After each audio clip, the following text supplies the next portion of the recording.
Welcome to the Tech Egg. Don't get scrambled. Enjoy the video. You start by making sure both devices share the same Wi-Fi network and are updated. This avoids compatibility and latency problems.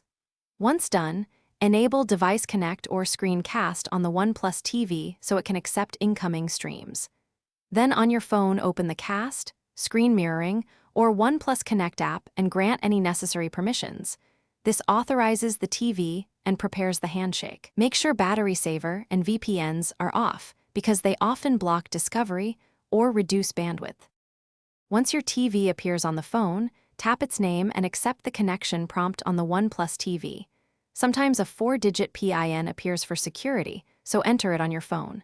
If the native Cast option is missing, open Google Home or OnePlus Connect app and add the TV as a device, because these apps handle discovery more robustly. Next, make small adjustments. Set resolution and audio output to match the TV for smoother playback, and rotate screen orientation if the content requires it.